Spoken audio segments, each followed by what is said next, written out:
이란의 가장 큰 장점이 가장 큰 약점이 되었습니다. 지하도시는 죽음의 덫이 되었습니다. 터널 입구가 붕괴되었습니다. 출구는 폭격을 당했습니다. 그들은 외부 세계와 연결이 없습니다. 그들은 미사일을 발사할 수도, 지원군을 받을 수도, 탈출할 수도 없습니다.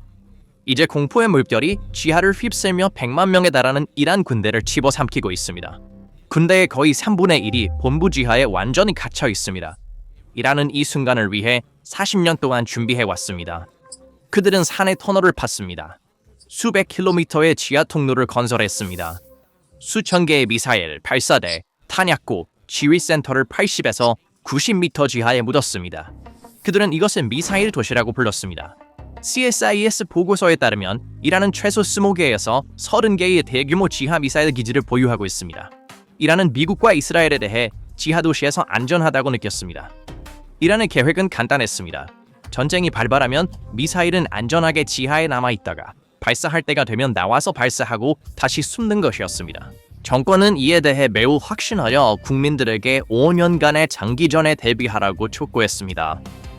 그러나 이 중 아무것도 일어나지 않았습니다.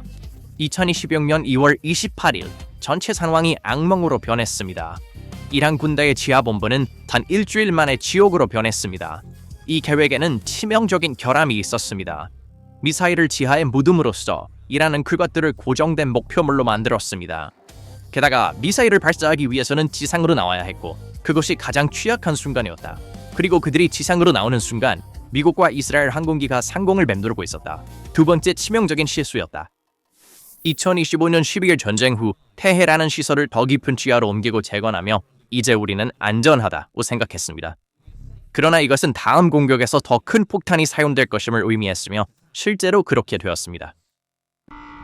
2026년 2월 28일에 시작된 공습은 미국 항공 역사에서 드문 무력 시위였다. 미국은 전략 폭격기 함대의 세 가지 주요 플랫폼인 B-2 Spirit, 스텔스, B-1 랜서, 초음속, B-52 스트래토포트리스 중폭격기를 동시에 배치했다. 세 가지 모두를 동시에 사용하는 것은 매우 드뭅니다. 사용된 무기, GBU-57 MOP, 대형 관통폭탄, 무게 3만 파운드, 세계에서 가장 큰 벙커 버스터 폭탄. 오직 B-2 스피릿만이 그것을 운반할 수 있습니다. 강화 콘크리트와 암석층을 관통하여 지하시설을 타격할 수 있습니다. GBU-31 제이뎀, 2,000 파운드 정밀 유도 폭탄. 우르미아에서의 사용은 영상으로 확인되었습니다. 터널 입구와 지상 인프라를 목표로 합니다.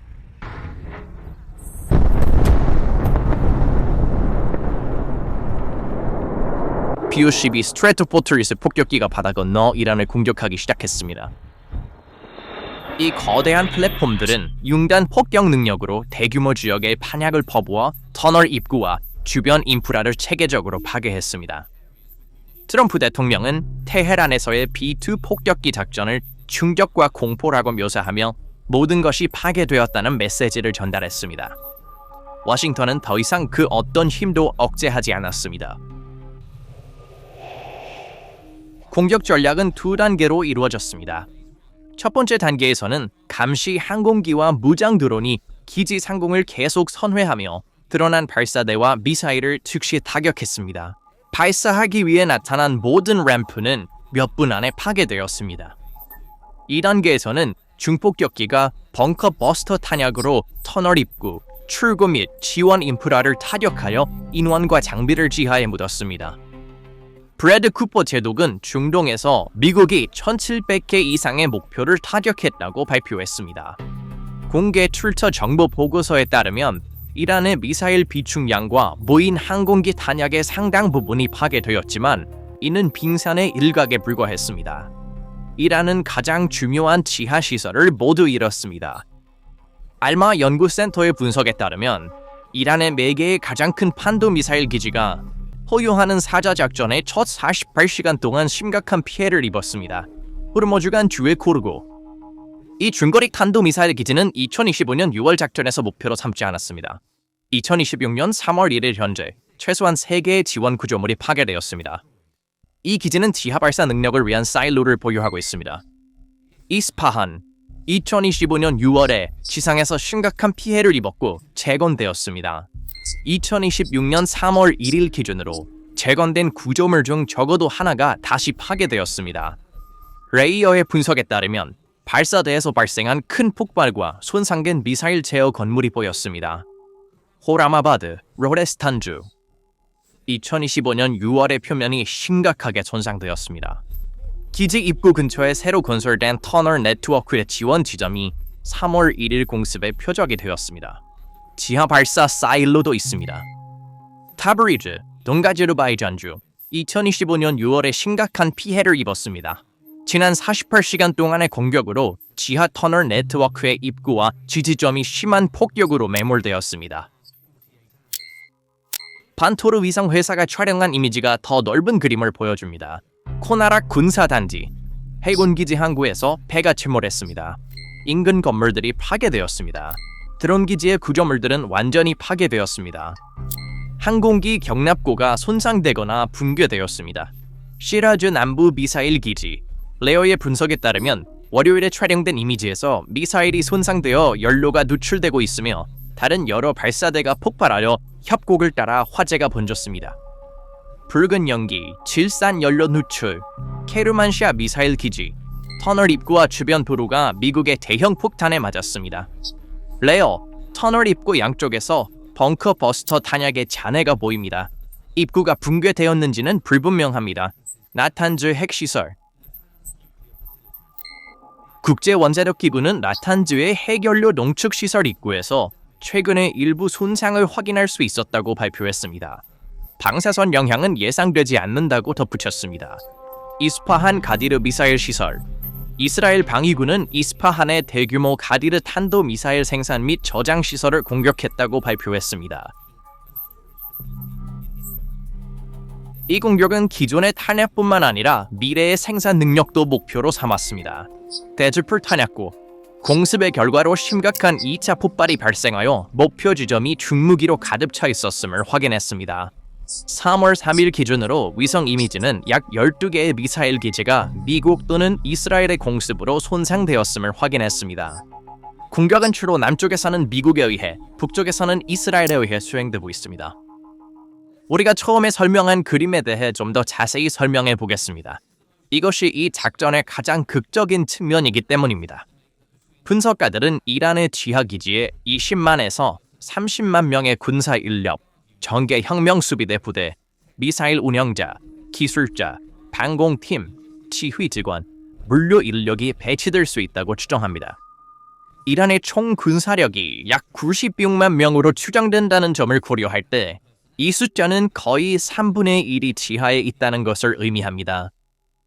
터널 입구와 출구가 벙커버스터 탄약으로 타격을 받으면 이 사람들은 안에 갇히게 됩니다. 벙커버스터 탄약에 의해 입구가 붕괴되면 신선한 공기 순환이 차단됩니다. 보급과 연료 라인이 끊어집니다. 의료 대피가 불가능해집니다. 통신 인프라가 손상되었습니다. 이 지하 부대들은 이제 외부 세계와 단절되어 미사일을 발사하거나 지원을 받거나 대피할 수 없습니다. 96만 명 규모의 군대 중 3분의 1이 전장 계신 자신들의 대피소에 갇혀 있는 것은 현대 전쟁에서 전례 없는 상황입니다. 나흘 동안 미사일 발사가 86% 감소한 것은 이 봉쇄가 얼마나 효과적인지를 보여주는 가장 구체적인 증거입니다. 이라는 이 시나리오를 예상하지 못했습니다. 그들의 계획은 공격을 받으면 치하로 들어가고 폭풍이 지나가면 나오는 것이었습니다. 하지만 폭풍은 지나가지 않고 있습니다. 미국의 감시 항공기가 하루 24시간 상공을 맴돌고 있습니다. 모든 움직임이 즉시 감지됩니다. 열리는 모든 문, 떠나는 모든 차량이 표적이 됩니다. 전 미국 육군 미사일 전문가 콜린 데이비드는 공격의 물결이 매번 두세 개의 목표를 파괴하고 있다. 여러 차례의 공격 후 기지는 완전히 그 효과를 잃는다고 보고합니다. 이란의 미사일 도시 전략은 안전한 피난처가 아닌 무덤으로 변했습니다. 수십만 명의 군인, 기술자, 지휘관에게 이것은 문자 그대로 생매장 되는 것입니다. 그리고 밖에 남은 병력도 공중 방어가 없는 군대이며 지휘 체계가 붕괴되고 물류가 무너졌습니다. 서류상 수십만 명이지만 실제로는 조정 능력이 전무합니다. 미국은 이란의 지하 시설을 탐지하기 위해 닫힌 정보 네트워크를 사용합니다. 플래닛 랩스와 비엔토로와 같은 상업 위성 회사의 고해상도 이미지는 터널 입구, 지원 건물, 접근 경로를 명확히 합니다. 미국의 군사 위성과 정찰기는 훨씬 더 상세한 데이터를 수집합니다. 신호 정보, 인적 정보, 그리고 사이버 작전도 이 정보를 보완합니다. 미 중부 사령부의 브래드 쿠퍼 제독은 브리핑에서 명확히 말했습니다. 이란에 남아있는 탄도미사일 발사대를 목표로 하여 그들의 남아있는 탄도미사일 능력을 제거하는 것이 우리의 목표입니다. 우리는 이란의 우리와 동맹국에 대한 공격 능력이 줄어드는 것을 보고 있습니다. 탐지 전략은 다음과 같이 작동합니다. 방공 배터리가 무력화된 후 미국과 이스라엘은 알려진 미사일 기지 위로 저속으로 움직이는 감시 항공기와 무장 드론을 비행시킵니다. 움직임의 징후, 터널에서 발사대가 나타나거나 트럭이 움직이는 것이 즉시 감지되며 몇 분 내에 전투기나 무장부인 항공기가 목표물로 향합니다. 샘 레어의 플래닛 랩스 이미지 분석은 이 과정이 얼마나 효과적인지를 보여줍니다. 3월 1일 이스파한 북쪽의 미사일 기지에서 위선이 아직 손상되지 않은 발사대가 도로를 따라 이동하는 모습을 포착했습니다. 근처 도로에 있는 크레이터는 미국 또는 이스라엘 항공기가 차량을 공격하려 했으나 놓쳤음을 나타냈습니다. 다음 날 같은 지역의 사진은 지하시설 입구에 대한 집중 폭격을 보여주었습니다.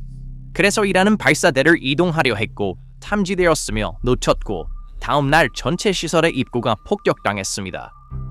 이것은 사냥꾼이 사냥감이 되는 이야기입니다. 이란은 수년간 준비했지만 몇 가지 중요한 점을 잘못 계산했습니다. 첫째, 그들은 방공망이 그렇게 빨리 무너질 것이라고 예상하지 못했습니다. 미국은 작전 첫 시간에 이란의 방공 배터리를 대부분 무력화했습니다. 방공망이 무너지자 정찰기와 드론이 기지 위를 자유롭게 선회하기 시작했습니다. 지하에서 나오는 모든 출구는 자살 임무가 되었습니다. 두 번째로, 그들은 벙커 버스터 탄약의 능력을 과소평가했습니다. GBU-57의 모피는 3만 파운드의 괴물로 철근 콘크리트와 암석층을 관통할 수 있습니다. 이란은 그들의 시설이 충분히 깊다고 생각했습니다. 그렇지 않았습니다. 셋째, 그들은 작전이 이렇게 빠르고 동시에 진행될 것이라고 예상하지 못했습니다. 이란은 소모전, 즉 5년간의 전쟁 시나리오를 준비했습니다. 그러나 미국은 일주일 만에 이란의 미사일 능력의 86%를 무력화했습니다. 테헤란의 타이밍 계산은 완전히 무너졌다. 네 번째로, 미사일 발사 권한을 분산시키는 것만으로는 충분하지 않았다. 이란은 고위급 제위 손실에 대응하기 위해 발사 권한을 분산시켰다. 그러나 물리적 발사대가 파괴되었을 때 누가 권한을 가지고 있는지는 중요하지 않았다. 다섯째, 그들은 해상 및 항공 교량이 그렇게 빨리 차단될 것이라고 계획하지 않았다. 이란은 손상된 기지를 수리하고 예비 미사일을 배치할 것이라고 생각했다. 그러나 수송선이 끊기자 예비 시스템을 전달할 수 없었다. 그렇다면 워싱턴은 다음에 무엇을 할 것인가? 트럼프는 4주가 걸릴 수 있다고 말했지만 전문가들은 몇 가지 가능한 시나리오를 제시했다.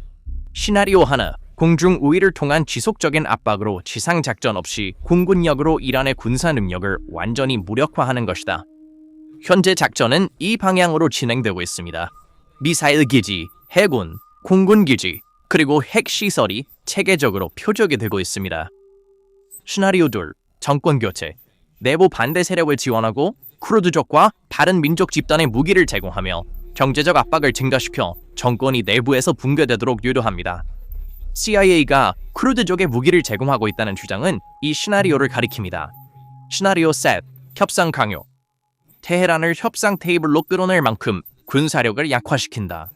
브루킹스 분석가들, 합의는 가능하지만 정권 교체는 어렵다. 시나리오 내 전략 약화. 정권이 바뀌지 않더라도 공격 능력을 영구적으로 파괴합니다. 핵시설, 미사일 생산 라인, 군사 인프라를 복구 불가능하게 만듭니다. 어느 시나리오가 펼쳐지든 이란의 현재 군사 태세는 지속 가능하지 않습니다. 미사일 능력의 86%가 이미 무력화되었습니다. 해군이 없습니다. 그의 방공망은 붕괴되었습니다. 그의 지하 부대는 갇혀 있습니다. 그의 물류선은 끊어졌습니다. 작전의 가장 민감한 측면은 핵시설에 대한 공격입니다. 국제원자력기구는 나탄즈의 핵연료 농축 시설 입구에 손상이 발생했다고 확인했습니다. 아락 핵단지와 이스파한의 시설들이 기능을 상실했다는 보고가 들어오고 있습니다.